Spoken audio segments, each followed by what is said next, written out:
equipment that we have in the classrooms. We have too many classrooms now. We have smart classrooms here. We have modern classrooms here. But the teachers should be also modern. That is very, very important. In that way, I agree with Professor Saraswati also.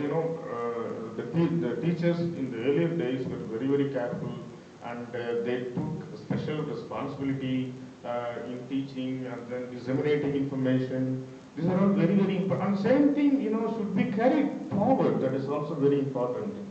As a responsible person here, I take the findings of Mangetkar's very seriously, and if possible, I will also invite the supervisor of the thesis and also Professor Saraswati, a special invitee to the, it is very important because, nowadays even PG students also, they never communicate properly. That is the problem that we face.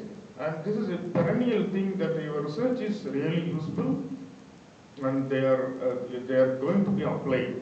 Our research should be useful to the classroom and then to the teaching community. In that way, I record my sincere appreciation to you. Thanks so much.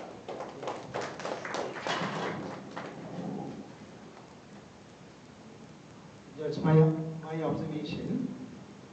Actually, today, two different, actually, the students' quality, I mean, okay, they are of two kinds. You quoted this Qaida Millat, Government Arts College. Actually, I was set a question paper setup for the stream A, and I valued almost all the papers. It was some 250 or 300, and the passing percentage was about 90, more than 90. I valued the B stream also. It was awful. Okay. Really speaking, intrinsically speaking, only maybe 10 or 15% only will get through. But anyway, we show sympathy here, so about 40 or 45. Okay. So don't you think that my question is, these days, when the first generation students, they join public colleges, okay, even of course, even Loyola it's like that, okay, because they have 3 streams, and even they have their own problems. Luckily, they have introduced a remedial course in the beginning. I think for all, okay, for the first 10 days of the first semester is devoted to remedial course. Okay, so I think they put them at the same level, and then only during the second semester, I believe, they do this streamification, okay, from there. And so, do you think that there is a need for different objectives before we design the syllabus? Because one set of students, they do not know anything. Even yesterday, I asked my student who was recruited for this BTS job. He tells me at the 10th standard level, they don't know the ABC. This is the fact. Okay, we can talk about so much about Samachir and other things. Okay? The reality is the 10th standard student, if he doesn't know the letters of the alphabet, okay, from there we have to start, sir, what can we do? That's the question. And another thing is from 9%, now the higher education percentage has come up to 13%. Okay, and it will go anyway. Okay. So I think we should find a solution to the first generation students. Really have taken up a very challenging area by research and so well. And also we should take into account of only the first generation, not the C stream or B stream, only about the C stream. Dr. Ilago also would have, I expect and I request Dr. Ilago to probe into this area, to ask what should we do to the C stream. Thank you very much.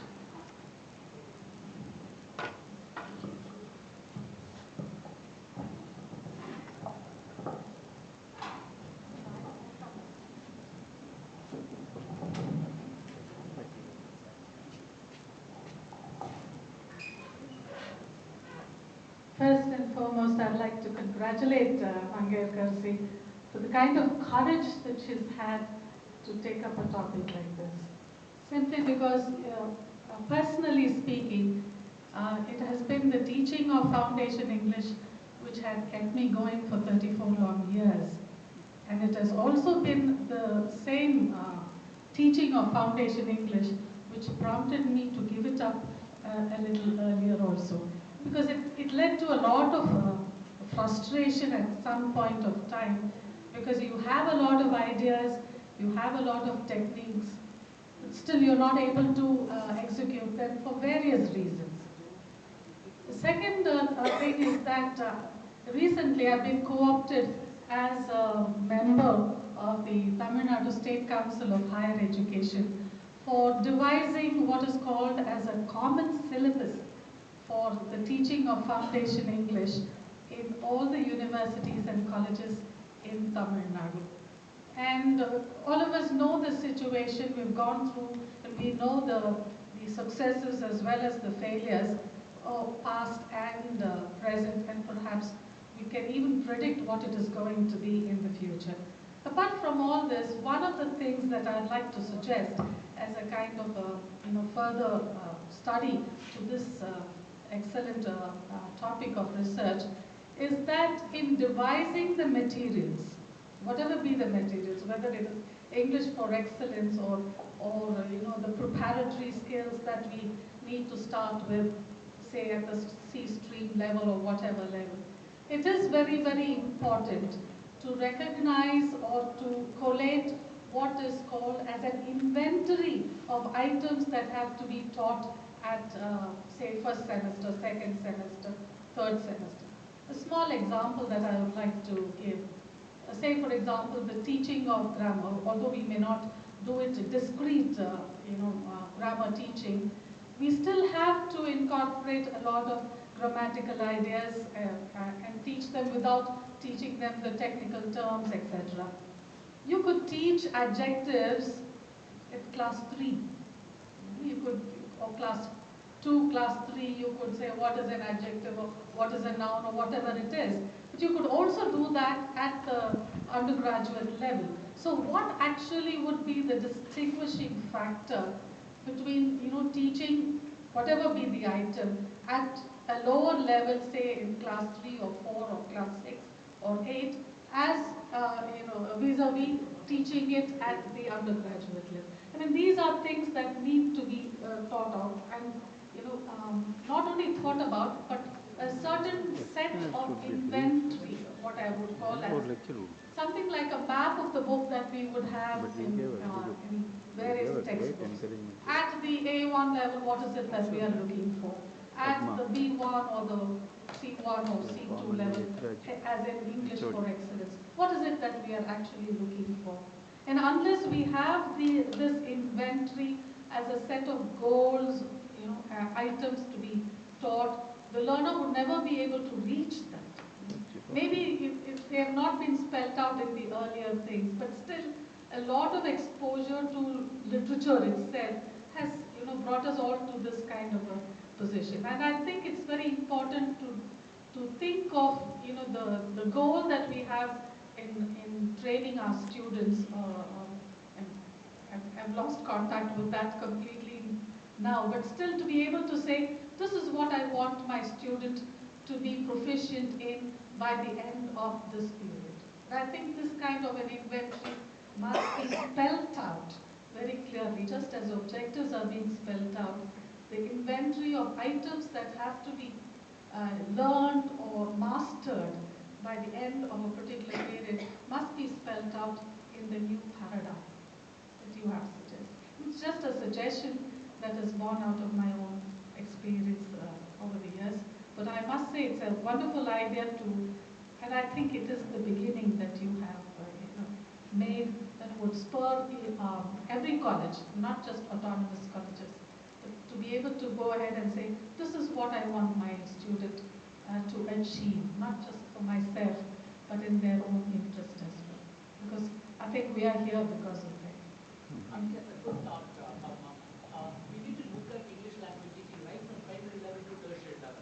What's happening at the moment is we are looking at it in a disjointed way. Okay, we have got separate division for primary school, high school, higher secondary school, tertiary level. There is no connectivity at all. So can we begin to look at English language teaching right from primary level to tertiary level? So won't continue.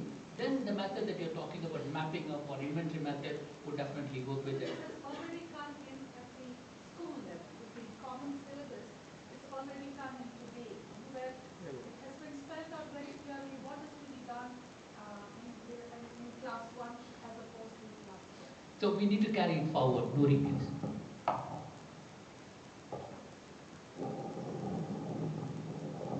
I just want to add that all this is already there in the school syllabus. I've had occasion to go into it in a detailed way, and every textbook has a preface with the detailed section for every hour, what is expected, very much like what Dr. Padma suggests. But I really don't know if it is practiced in class. And as Dr. Ilango said, there is a huge big gap between what happens in the school and what happens in college. And I think that is where the student suffers, particularly the ones who don't have exposure to English and who are by-hearting English in schools. And it happens in colleges as well. But on the part of the policy makers or the syllabus designers, everything is there on paper. And hour by hour, inventory, as she called it, of what is to be done, what is to be the outcome, etc. But I really don't know if it is practiced. It is there. But it is not there in colleges. Maybe we can learn from this. How not to practice.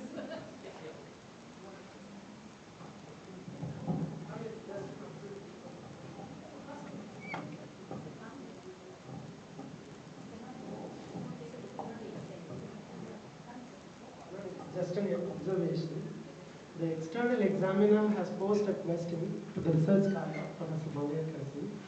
The question is that regarding a statement, the old regulation syllabus was out of sync. I feel that it's not Madam's finding, Professor Mangal Kasi's finding, through her questioners, because at the outset she started with, she said, I have administered tests and through questionnaires and I conducted interviews. Through her interviews and questionnaire, she has comprehended that the old regulation syllabus was out of sync. Am I right? Because when I was listening to her lecture, there were lots of disagreements. Students said, I disagreed with. Only 17% of the students agreed with, and the rest, maybe 83% of the learners and the teachers disagreed with the statement. So that prompted Professor Mangal Kasi to say the old regulation syllabus was out of sync.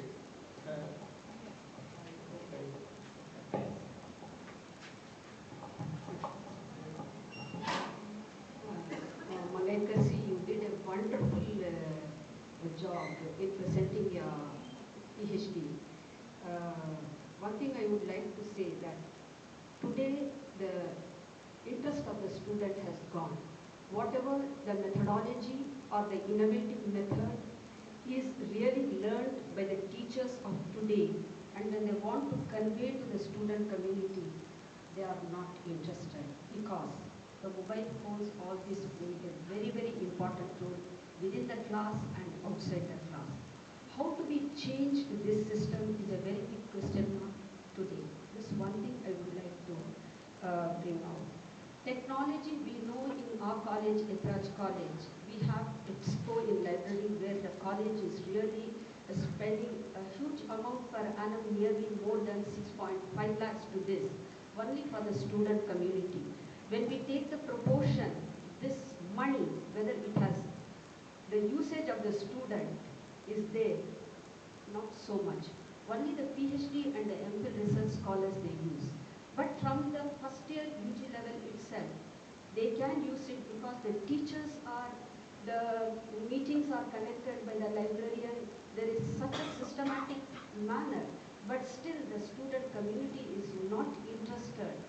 That is the other problem. When I entered into the hall, your statistical pie diagram and all made me really astonished because being an economic professor, English teacher for the first time, I'm seeing this type of presentation with pie diagrams. No, normally I have not seen Dr. Nuri. I have not seen Dr. Nuri. Okay. Maybe I have attended few, like 5 or 6 vivos of literature department. I have not seen this type of chart where they have presented, they will talk about Shakespeare or they will talk, yes, yes, okay. So this really, I was really very happy, Mangai, because only the tools were absent here. Only the tools were absent here, but all the diagrams really made it clear to everybody in what proportion where we stand. So, wish you all the very best. Thank you. Long viva.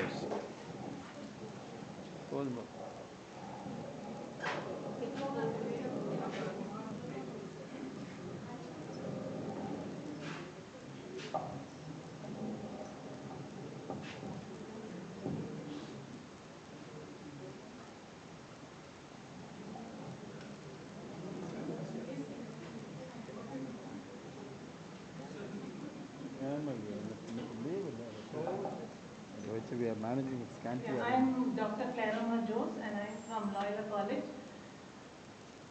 First of all, I want to congratulate you because your presentation seems to suggest to me that you've made, it's been a rather exhaustive work, and your delivery, also your presentation of your synopsis. Well, I see that there's a lot of sincerity, that there's been a lot of passion, and Dr. Ilango's passion has rubbed off a great deal on you, which is why he's answering for you, which is all very good. But having said that, because this is a viva voce examination, I would like to raise some issues to which I would like you to respond. It seems to me, I have not read your thesis and I am not an ELT person, but I have been teaching general English for the beginning of my career, which is now at least say 25, 26 years now.